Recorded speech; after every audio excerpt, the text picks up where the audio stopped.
and thank you for joining another segment of Swatch Sundays. Today we're going to be working on the bean stitch.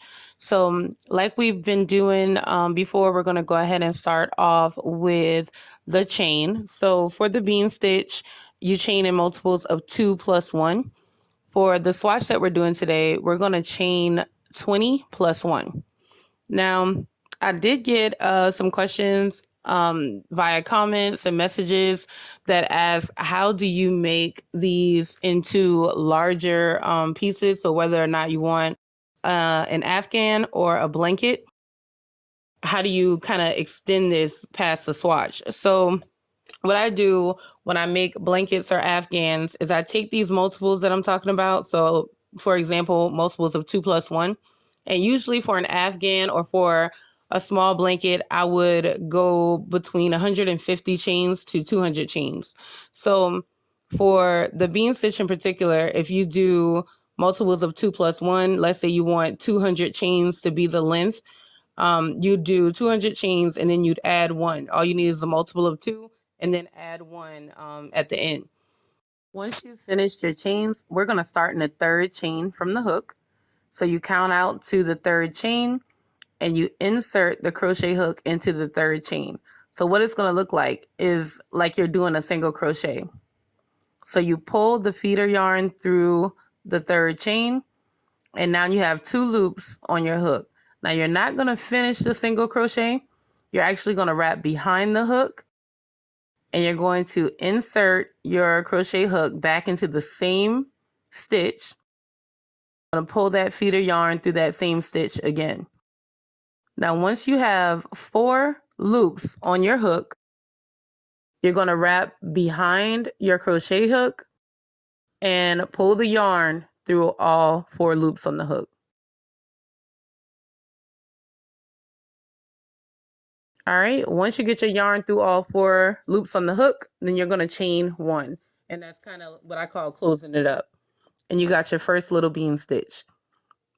All right, so you want to skip a chain and repeat the process. So insert your crochet hook, pull the feeder yarn through, wrap behind your crochet hook, insert again into the same stitch, pull the feeder yarn back through, wrap behind your crochet hook again, pull through all 4, and then chain 1. So as you continue doing your bean stitches, you're going to skip 1 chain each time before you start one. So you're going to continue to skip that 1 chain, insert, pull up a loop, wrap, insert, pull up a loop. Now that you have 4 loops on the hook, you're going to close it off and then chain 1. And I'm going to do a few more of those slowly so that you can see what you need to do.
All right, now that we've done a few slowly, I'm going to go ahead and finish up this row, and I'll meet you back at the end. Okay, now that we're at the end, we have 1 more to go. So I'll go ahead and do it again, insert my crochet hook, pull through a loop, wrap around the back of the crochet hook, insert into the same stitch, pull up a loop, When I get 4 loops on my crochet hook, I'm going to pull the yarn through all 4, and then I'm going to chain 1 to finish it off. Once I chain 1 to finish it off, I'm going to chain another 1 so that I could turn. All right. Once I turn the work, so you're going to see 2 holes when you turn the work. You're going to see the hole that's attached to your bean, and then there's going to be a hole right under the bean. Where you want to go is the hole that's attached to the bean, which is closer to the top than the other hole. So you're going to do the same process. Insert your crochet hook, pull up a loop, wrap behind the crochet hook and insert again, and pull up a loop. Once you got 4 loops on your crochet hook, you're going to pull through all 4. And then you're going to chain 1 to close it up. All right, and I'm going to show you this a few more times with the second row. So you skip those holes at the bottom, and you're going to go back into the next hole that's attached to your bean, insert your crochet hook, and repeat the process.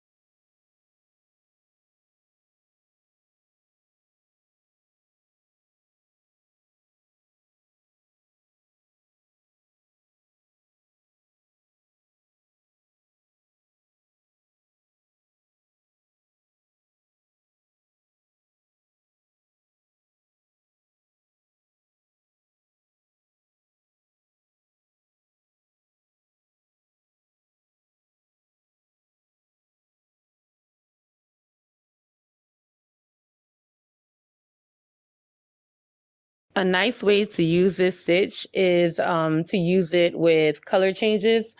Um, as you can see in the thumbnail, I kind of did a striped blanket using this stitch. When you change the color, you'll see that when you put in your extra rows or when you start working the rows upward, each time you change colors, it gives it a cute little back and forth pattern. Since the original bean that you're working into from the previous row is to one side and you have the new color going to the other side. So it makes it a really nice, colorful textured blanket if you change colors. You can check out some of my previous videos to learn how to do a color change. It's going to be essentially the same way. The best way to change colors on this one is going to be using the chain that you use to close the bean stitch, or just changing colors at the beginning of each row.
All right, so we've made it to the end of another row.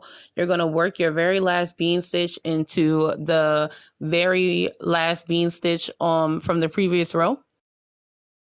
Once you close off your bean stitch, you're going to chain 1 to turn again. So that's going to be a common theme. Every time you finish up a row and you get to the end, you're going to go ahead and close it off with your chain 1, and then you're going to chain 1 more so that you can turn to the next row. As you can see, you get a nice fluffy looking pattern. It has a lot of texture, and it's great for fluffy baby blankets, especially with the right colors changing. It works up really nicely.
All right, so we've reached the end of our bean stitch tutorial.